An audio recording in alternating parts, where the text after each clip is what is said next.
नमस्कार, मैं हूं रवि कैंत्रा। हॉर्नबिल टीवी देख रहे हैं आप। खबरों की शुरुआत करते हैं। जम्मू कश्मीर के पहलगाम में हुए आतंकी हमले को लेकर मुख्यमंत्री धामी का बयान सामने आया। मुख्यमंत्री ने कहा कि इस घटना को लेकर आज पूरे देश भर में आक्रोश का माहौल है। ऐसे में पीएम के नेतृत्व में सिंधु जल संधि को तत्काल प्रभाव से स्थगित कर अन्य अहम फैसले लेते हुए कार्रवाई की शुरुआत कर दी गई है। प्रधानमंत्री नरेंद्र मोदी की सेना ऐसे राक्षसों को भी जड़ से खत्म करने का काम करेगी। पूरे देश के अंदर आक्रोश है और हमारे प्रधानमंत्री जी के नेतृत्व में जो सिंधु संधि थी, उस संधि को रद्द किया जाना एक मैं समझता हूं कि उसका पहला स्टेप है। और आगे चलकर निश्चित रूप से जिन निहत्तों पर और उनके धर्म को पूछकर जिस प्रकार से कायरतापूर्ण तरीके से हत्या की गई है, उसके कारण से पूरे देशवासियों के आक्रोश है। और अब ये पूरा भारत आज निश्चित रूप से ऐसे राक्षसों की समाप्ति चाहता है, उन पर कार्रवाई चाहता है। मोदी जी के नेतृत्व में हमारी सेना ऐसे राक्षसों का अंत करेगी। उत्तराखंड में 30 अप्रैल से चारधाम यात्रा की शुरुआत होने जा रही है, जिसको लेकर राज्य सरकार की तैयारियां तेज हैं। साथ ही मुख्यमंत्री पुष्कर सिंह धामी ने अधिकारियों को निर्देश दिए हैं कि यात्रा में आने वाले श्रद्धालुओं को किसी तरह की कोई असुविधा न हो। मुख्यमंत्री ने कहा कि पिछले साल की यात्रा के अनुभव के आधार पर लगातार तैयारियां जारी हैं। अंतिम चरण में जो बचे हुए काम हैं वो भी जल्द पूरे कर लिए जाएंगे। चारधाम यात्रा का पहला पड़ाव होता है, उस पड़ाव से संबंधित जितनी भी जो आवश्यकताएं हैं, समीक्षाएं हैं, जो पिछले सालों के अनुभव हैं, उसके आधार पर हम लगातार, जब यात्रा समाप्त हुई थी 2024 की, उसके बाद से लगातार तैयारियां कर रहे हैं। और अब अंतिम चरण में यात्रा सभी तैयारियां पूरी हो गई हैं और जो कुछ एक काम और करने हैं वो भी अभी 2-3 दिनों के अंदर मुख्यमंत्री पुष्कर सिंह धामी ने बीते दिन सचिवालय में उत्तराखंड संस्कृत अकादमी की सामान्य समिति की 10वीं बैठक ली, जिसमें कई बड़े फैसले लिए गए। बैठक को लेकर मुख्यमंत्री ने कहा कि संस्कृत भाषा के जरिए युवाओं को रोजगार से जोड़ने की दिशा में कोशिश की जाएगी। पहले चरण में राज्य के 13 गांवों को संस्कृत ग्राम बनाया जा रहा है। इसे चरणबद्ध तरीके से ब्लॉक स्तर तक विस्तारित किया जाएगा। उन्होंने कहा कि यज्ञ, कर्मकांड और वेद में सर्टिफिकेट कोर्स की भी व्यवस्था है। संस्कृत का अध्ययन कर रहे बच्चों को 16 संस्कार के बेहतर प्रशिक्षण की व्यवस्था की गई है। उसके बाद हर साल एक लक्ष्य निर्धारित कर युवाओं को 16 संस्कारों का प्रशिक्षण दिया जाएगा। राज्य की द्वितीय भाषा है राज्य की, और इसलिए संस्कृत यहाँ जन जन की भाषा बने। पहले चरण में हम 13 संस्कृत ग्राम प्रत्येक जनपद में बना रहे हैं। उसके बाद 95 ब्लॉक जो हमारे राज्य के हैं, उन सभी ब्लॉकों में संस्कृत को हम लोग जन जन तक पहुंचाने का काम करेंगे। और तीसरे चरण में प्रत्येक गांव-गांव तक, घर-घर तक संस्कृत पहुंचे, क्योंकि योग की भूमि, आयुष की भूमि, ऋषि मुनियों की भूमि और संस्कृत की भूमि कोई भूमि है तो यही देवभूमि है। शुक्रवार को सीएम पुष्कर सिंह धामी ऋषिकेश पहुंचे, जहां उन्होंने ऋषिकेश गंगा कॉरिडोर परियोजना के पहले चरण के कार्य का शिलान्यास किया। साथ ही एमडीडीए की बहुमंजिला कार पार्किंग और कार्यालय भवन का भी शिलान्यास हुआ है। इस मौके पर सीएम के साथ कैबिनेट मंत्री सुबोध उनियाल और विधायक प्रेमचंद अग्रवाल भी मौजूद रहे। कार्यक्रम को संबोधित करते हुए सीएम ने पहलगाम में हुए आतंकी हमले को लेकर कहा, इस घटना से पूरे देश में आक्रोश है। पीएम मोदी की सेना आतंकियों को जल्द खत्म करने की कोशिश करेगी। पर्यटकों की सुरक्षा सुनिश्चित करने के उद्देश्य से जहां एक ओर राफ्टिंग मार्ग की रियल टाइम मॉनिटरिंग की व्यवस्था सुनिश्चित की जाएगी, वहीं सीसीटीवी कैमरे, एसओएस अलार्म और आपातकालीन सहायता स्टेशन भी स्थापित किए जाएंगे। भाइयों बहनों, आज हमने ऋषिकेश की एक जो बड़ी समस्या है, जो एक ट्रैफिक का बड़ा जाम यहां पर लगता है। अभी 4 दिन पहले मैं हेमती नंदन बहुगुणा विश्वविद्यालय के छात्र संघ के कार्यक्रम में भाग लेकर वापस आ रहा था, तो मैं ऊपर से देख रहा था हेलीकॉप्टर से लंबा जाम, शिवपुरी से लेकर 4-5 किलोमीटर का लंबा जाम लगा हुआ था, जो निश्चित रूप से ऋषिकेश वालों को तो बड़ी चुनौती उनके सामने होती है, वहीं बाहर से आने वाले पर्यटकों के लिए भी एक बड़ी समस्या होती है। ये जाम की और पार्किंग की समस्या से ही आगे चलकर हम सबको राहत मिले। यहाँ पर मल्टी लेवल कार पार्किंग और कार्यालय भवन का भी आज शिलान्यास किया गया है। निश्चित रूप से आने वाले समय में ये हम लोगों के लिए बहुत लाभदायक होगा। 1000 से अधिक वाहनों की क्षमता वाले मल्टी लेवल पार्किंग और अलग विभागों के कार्यालय एक छत के नीचे बनने से न केवल पर्यटकों को सुविधा होगी, बल्कि आम जनता को भी उनके जीवन में उनको भी सुविधा मिलेगी, सहायता मिलेगी। 135 करोड़ रुपए से अधिक की लागत से बनने वाली इस पार्किंग से विशेषकर चार धाम यात्रा के समय में, जिसकी तैयारियां हम सब लोग बड़े जोर शोर से कर रहे हैं और 30 अप्रैल से यात्रा प्रारंभ हो रही है। और ऋषिकेश में होने वाली ट्रैफिक जाम की स्थिति को काफी हद तक इस पार्किंग के बनने से नियंत्रित किया जा सकेगा। भाइयों बहनों, आदरणीय प्रधानमंत्री श्री नरेंद्र मोदी जी के मार्गदर्शन एवं सहयोग से हमारी सरकार उत्तराखंड के सर्वांगीण विकास के लिए संकल्पबद्ध होकर काम कर रही है। जहां एक और शहरों से लेकर गांवों तक सड़क का निर्माण किया जा रहा है, वहीं पूरे राज्य में शिक्षा का क्षेत्र हो, स्वास्थ्य का क्षेत्र हो, पेयजल का क्षेत्र हो या हवाई कनेक्टिविटी हो या अन्य कोई इंफ्रास्ट्रक्चर हो, अस्पताल बनाना हो, स्कूल बनाने हो, सड़कों का निर्माण करना हो, उन सभी को निरंतर मजबूत किया जा रहा है। एक पल भी रुके बिना, एक क्षण भी रुके बिना निरंतर अनवरत रूप से काम चलता रहे, उसके लिए अनवरत प्रयास लगातार हम सबका जारी है। इसके साथ ही चार धाम सड़क परियोजना, ऋषिकेश कर्णप्रयाग रेल लाइन अभी जनासू से देवप्रयाग तक अभी पिछले हफ्ते 16 अप्रैल को भारत सरकार के रेल मंत्री श्री अश्विनी वैष्णव जी के साथ मैंने स्वयं वहां सम्मिलित होकर 14.5 किलोमीटर से अधिक बड़ी टनल उसका बैक थ्रू हो गया, यानी कि टनल आर से पार हो गई, जो आने वाले समय में बहुत जल्दी, जो हम सबका सपना है, हमारे प्रधानमंत्री जी का ड्रीम प्रोजेक्ट है ऋषिकेश कर्णप्रयाग रेल लाइन, वो ऋषिकेश कर्णप्रयाग रेल लाइन का सपना हम सबके सामने धरातल पर उतरेगा और हमारे ऋषिकेश से कर्णप्रयाग तक रेल तेजी से दौड़ेगी। भाइयों बहनों, ये एक परियोजना देवभूमि उत्तराखंड के लिए एक विकास के मामले में मील का पत्थर साबित होगी। इसी क्रम में हमारी ट्रिपल इंजन की सरकार ऋषिकेश के समग्र विकास के लिए भी प्रयासरत है और संकल्पबद्ध होकर ऋषिकेश हमारा एक ऐसा शहर, आदर्श शहर बने, उसके लिए काम कर रही है। हमने ऋषिकेश में 1600 करोड़ रुपए से के अधिक लागत से क्षेत्र के बुनियादी ढांचे को और सशक्त और मजबूत बनाने का प्रयास किया है। हमारी सरकार ने जहां एक और ऋषिकेश, जोशीमठ, भानियावाला, जौलीग्रांट और ऋषिकेश धरासू जैसे मार्गों का निर्माण कर यहां के यातायात को सुगम बनाने का कार्य किया है, वहीं भारत सरकार के सहयोग से आदरणीय प्रधानमंत्री मोदी जी के मार्गदर्शन में अमृत भारत स्टेशन योजना के अंतर्गत योग नगरी ऋषिकेश रेलवे स्टेशन को विश्व स्तरीय सुविधाओं से लैस किया जा रहा है। योग नगरी में लक्ष्मण झीला के पास ही कुछ नए नए काम भी आपके यहाँ हो रहे हैं और मुझे लगता है कि आप सबको जानकारी जरूर होनी चाहिए, क्योंकि आप सब लोग कहीं बाहर जाएंगे ना, जैसे अभी ये विनय उनियाल जी चाइना घूम के आए हैं 4 दिन पहले, तो ऐसे ही जो है सबको पता होना चाहिए कि भाई सती जी ठीक कह रहा हूं, तो सबको ही पता होना चाहिए। लोग कहेंगे कि ऋषिकेश में क्या क्या नया हो रहा है, तो आप सबको बताना पड़ेगा ना कि कुछ नया भी हो रहा है। ये नहीं कि जो पुराना है, जो पुरातन है, जो हमारी संस्कृति है, हमको जो विरासत में मिला है, माँ गंगा की कृपा से मिला है, देवों की कृपा से मिला है, ऋषियों के योग और तप से मिला है, वो तो अनवरत रूप से हमारे साथ है ही है।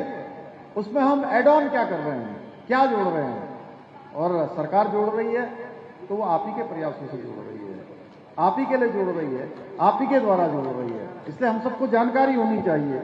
योग नगरी में लक्ष्मण झूला के पास ही ग्लास ब्रिज, बजरंग सेतु का निर्माण करने के साथ ही ऋषिकेश से नीलकंठ महादेव मंदिर तक रोपवे निर्माण की दिशा में भी काम किया जा रहा है। अभी माननीय विधायक जी अभी मुझसे आते समय पूछ रही थी, मैंने कहा हम लोग उसके लिए भी तेजी से प्रयास कर रहे हैं। ऋषिकेश स्थित ट्रांजिट कैंप का औचक निरीक्षण करने सीएम पुष्कर सिंह धामी पहुंचे। ऐसे में 4 धाम यात्रा पंजीकरण व्यवस्थाओं का उन्होंने जायजा लिया।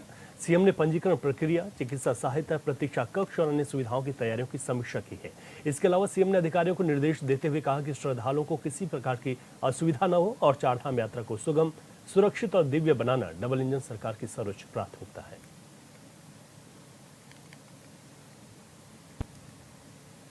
गंगोत्री धाम के नामित नोडल अधिकारी पुलिस महानिरीक्षक नारायण सिंह नपलच्याल ने गंगोत्री धाम का निरीक्षण किया। इस दौरान उन्होंने यात्रा व्यवस्थाओं को परखा और अधिकारियों को निर्देशित किया है। गंगोत्री राष्ट्रीय राजमार्ग, मंदिर परिसर, पार्किंग्स, बायोमेट्रिक केंद्र समेत अन्य व्यवस्थाओं का बारीकी से उन्होंने निरीक्षण किया है। इसके बाद उन्होंने पुलिस लाइन ज्ञानसू में अधिकारियों के साथ बैठक भी ली है, जिसमें निरीक्षण के दौरान पाई गई कमियों को जल्द पूरा करने के निर्देश दिए गए। वहीं पुलिस लाइन में प्रेस कॉन्फ्रेंस कर उन्होंने कहा कि उत्तराखंड पुलिस चारधाम यात्रा को सकुशल संपन्न करवाने के लिए कटिबद्ध है।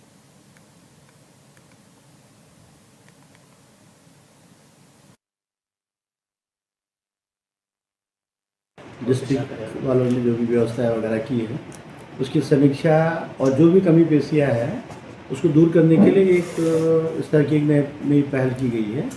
तो उसी परिप्रेक्ष्य में मुझे गंगोत्री धाम का जो विजिट के लिए और निरीक्षण के लिए भेजा गया था। तो इसी सिलसिले में मैंने अपना जो गंगोत्री धाम का जो हमारा जो ये गंगोत्री रूट है हमारा नगुन से लेके हमारे बॉर्डर से लेके गंगोत्री तक मैं विजिट किया था। तो हर पॉइंट पर जिसमें इन लोगों की अपनी, क्योंकि कुछ जो हमारे चैलेंजेस है सड़कें वगैरह कुछ जगह पर जैसे मैंने देखा कि बहुत नैरो है यहाँ पे ना, तो इस बार आप लोगों को ये निर्देश किए गए हैं कि भी कुछ मोबाइल टीम्स आप लोग कर रहे हैं। आप लोगों ने वर्कआउट भी काफ़ी किया है।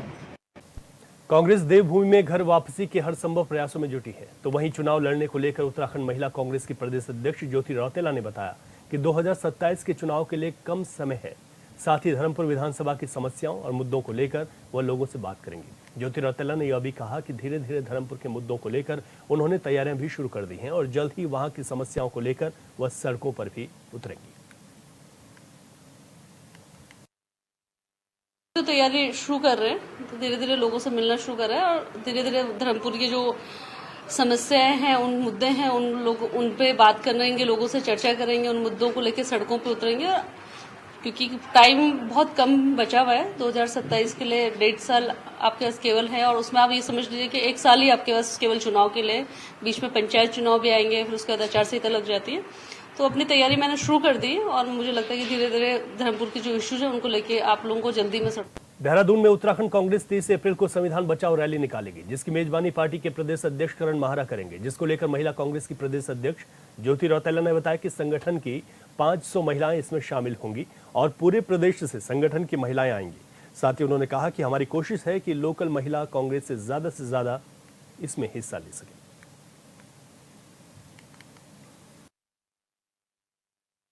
हम लोगों को जो आदेश हुआ है प्रदेश अध्यक्ष करण माहरा जी द्वारा और जो जिम्मेदारी दी है, हम लोगों को बोला है कि 500 महिलाएं हमारे संगठन की उसमें भागीदारी करनी चाहिए और हम लोग उसके लिए तैयारी कर रहे हैं। पूरे प्रदेश से जो हमारी संगठन की महिलाएं आ रहे हैं, हमारी पूरी कोशिश है कि जो लोकल महिला कांग्रेस के लोग हैं वो ज्यादा से ज्यादा मोबिलाइज करके उसमें पार्टिसिपेट करें। उधर विकासनगर स्थित तिलक भवन में कांग्रेस ने 30 अप्रैल को देहरादून में होने वाली संविधान बचाओ रैली को लेकर प्रेस कॉन्फ्रेंस की, जिसमें अनुसूचित जाति प्रकोष्ठ के प्रदेश अध्यक्ष मदन लाल ने कहा कि सत्ता पर काबिज बीजेपी विपक्ष की आवाज खत्म करने के लिए लगातार केंद्रीय एजेंसियों का दुरुपयोग कर रही है। वर्तमान में साजिश के तहत केंद्र सरकार ईडी, सीबीआई का दुरुपयोग कर कांग्रेसियों को टारगेट कर फंसा रही है। साथ ही देश के संविधान को कमजोर करने की भी कोशिश की जा रही है, जिसे कांग्रेस किसी भी हालत में बर्दाश्त नहीं करेगी।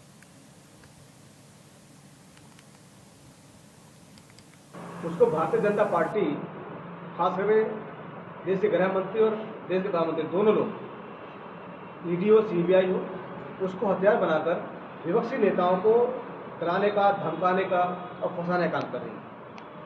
हमारे लोकतंत्र को कमजोर करने का काम कर रहे हैं। जो संवैधानिक संस्था है उनको खत्म करने का काम कर रहे हैं। हिंदुस्तान की सरकार हो चाहे प्रदेश सरकार हो, जो सामाजिक जन सरकार के मुद्दे हैं उससे मुद्दा कोई नहीं। आज महंगाई का क्या आलम है, आज बेरोजगारी का क्या आलम है, आज महिलाओं का अत्याचार लगातार बढ़ रहे हैं, उस पर बात नहीं करती। उन बातों से हटके वो केवल और केवल जो विपक्ष की आवाज है उसको दबाने का काम है। खबर पौड़ी से है, जहां लक्ष्मण झूला थानाध्यक्ष संतोष पैथवाल की ओर से राजकीय उच्चतर इंटर कॉलेज स्वर्गाश्रम जोक के स्कूली छात्र छात्राओं के साथ कानूनी पाठशाला का आयोजन किया गया। इस अवसर पर थानाध्यक्ष ने छात्र छात्राओं को लैंगिक अपराधों के बचाव, डिजिटल अरेस्ट, साइबर सुरक्षा के विषय में विस्तार से जानकारी दी है। ऐसे में साइबर अपराधों की रोकथाम के डिजिटल उपायों पर चर्चा करते हुए बताया कि आज हमारे नौनिहालों को साइबर सुरक्षा के विषय में जागरूक होने की आवश्यकता है, जिससे आज का नौनिहाल कल का कानूनी समझ रखने वाला नागरिक बन सके। साथ ही उन्होंने नौनिहालों को मादक पदार्थों के सेवन करने से दूर रहकर अपने सुनहरे भविष्य के लक्ष्य पर ध्यान देने का जोर दिया। इस अवसर पर थानाध्यक्ष ने शिक्षकों को साइबर सुरक्षा जागरूकता पुस्तिका भी भेंट की है।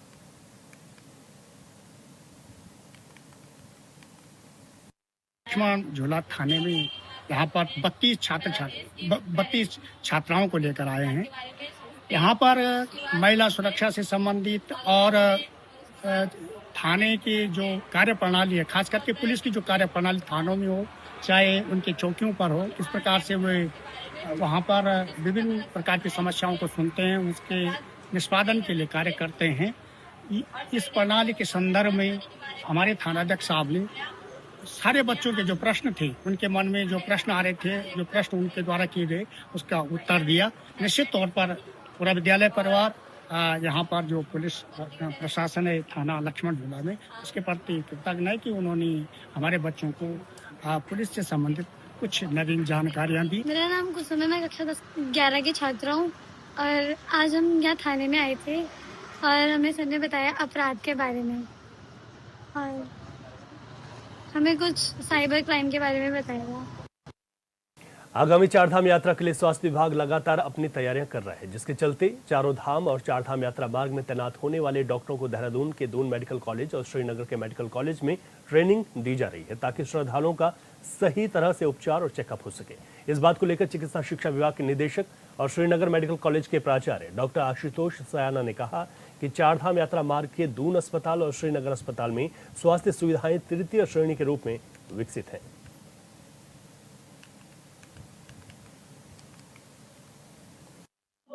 जी हाँ, जैसे कि चारधाम यात्रा इस अप्रैल माह के अंत तक प्रारंभ होने वाली है और इस चारधाम रूट पर 2 मुख्य चिकित्सालय, दून मेडिकल कॉलेज का दून चिकित्सालय और श्रीनगर मेडिकल कॉलेज का बेस चिकित्सालय, ये दोनों चिकित्सालय बहुत महत्वपूर्ण हैं और यहाँ पर हमारी सारी सुविधाएं एक तृतीय श्रेणी के रूप में यहाँ पर विकसित हैं। और गत वर्ष भी जो है हम लोगों ने यहाँ पर के जो चिकित्सक हैं उनको हमने एक मास्टर ट्रेनर के रूप में ट्रेन करवाया है एम्स से, और इस बार हम उन्हीं मास्टर ट्रेनर से जितने भी स्वास्थ्य कर्मी वहां पर जो है चारधाम रूट पर ड्यूटी करेंगे और जितने भी जो है स्वास्थ्य कर्मी जो है इन रूटों पर जो है बार बार जो है और एक रोस्टर के रूप में जो है वहां पर कार्यरत होंगे। गदरपुर के बुध बाजार में नगर पालिका अध्यक्ष मनोज कुमार के नेतृत्व में आज 2 मिनट का मौन धारण कर पहलगाम में मारे गए लोगों को श्रद्धांजलि दी गई। इसमें सभी सभासद, कर्मचारी, अधिकारी मौजूद रहे। इस मौके पर बोलते हुए नगर पालिका अध्यक्ष मनोज कुमार ने कहा, जिस तरह से पहलगाम में हमला हुआ है, हम उसकी निंदा करते हैं और केंद्र सरकार से उम्मीद भी करते हैं कि पाकिस्तान द्वारा पोषित आतंकवादियों पर कड़ी कार्रवाई की जाएगी।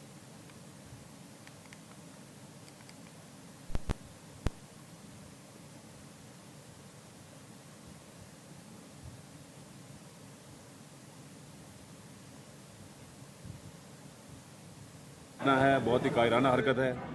पाकिस्तान द्वारा जो उनके आतंकियों द्वारा हमारे 27 निर्दोष लोगों की जो हत्या की गई, उसकी मैं कड़ी शब्दों में निंदा करता हूं। आज हमारे पालिका बोर्ड के अधिकारियों ने, पालिका के हमारे समस्त सम्मानित कर्मचारियों ने श्रद्धांजलि अर्पित करी है और माननीय प्रधानमंत्री जी से सबने मांग करी है कि इस पर कठोर से कठोर कार्रवाई हो।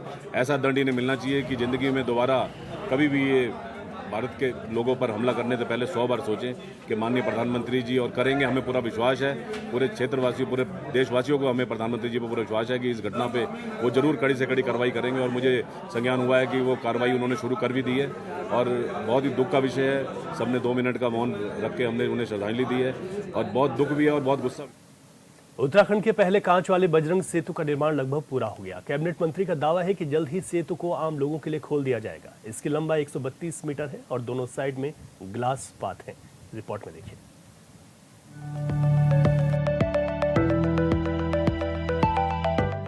योगनगरी ऋषिकेश में लक्ष्मण झूला पुल के बगल में बन रही बजरंग सेतु का निर्माण कार्य लगभग पूरा होने की स्थिति में है। टिहरी और जनपद पौड़ी को जोड़ने वाला बजरंग सेतु दोनों छोर से जुड़ चुका है। अब केवल ग्लास पाथ और रेलिंग लगाने का मुख्य काम शेष बचा है और सेतु पर रंग लगाने और लाइटिंग का काम भी बाकी है। लिहाजा कैबिनेट मंत्री सुबोध उनियाल 1 सप्ताह के अंदर बजरंग सेतु को लोगों और पर्यटकों के लिए खोले जाने का दावा कर रहे हैं। देखिए, मैं समझता हूँ अगले 1 हफ्ते के अंदर बजरंग सेतु आम आदमी को, जनता को समर्पित हो जाएगा और ये देश का पहला ग्लास ब्रिज है।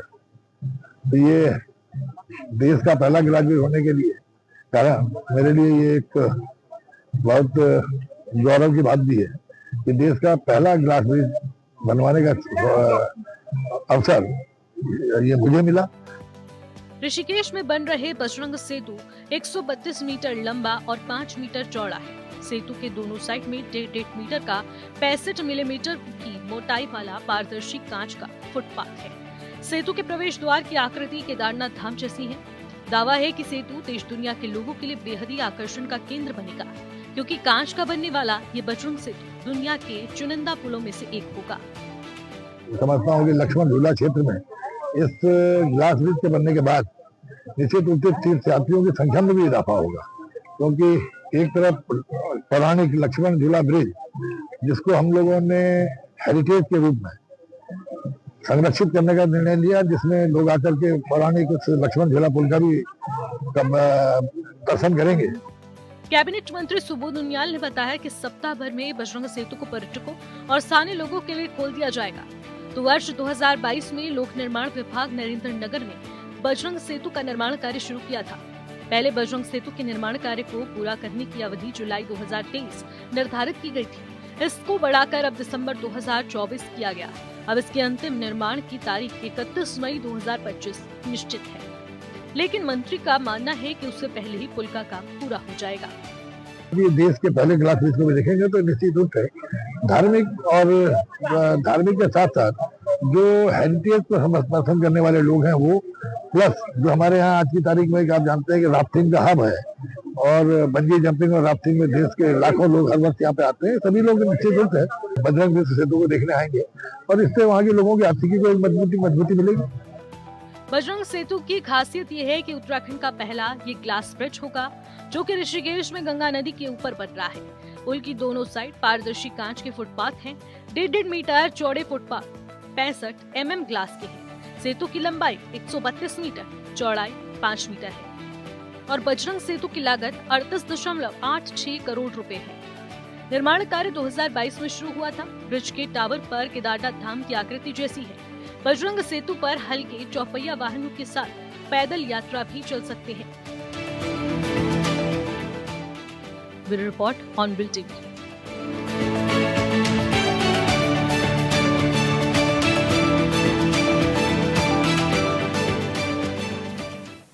और इस बुलेटिन में अभी के लिए इतना ही। खबरों से अपडेट रहें और देखते रहे हॉर्नबिल टीवी। इजाजत दीजिए, नमस्कार।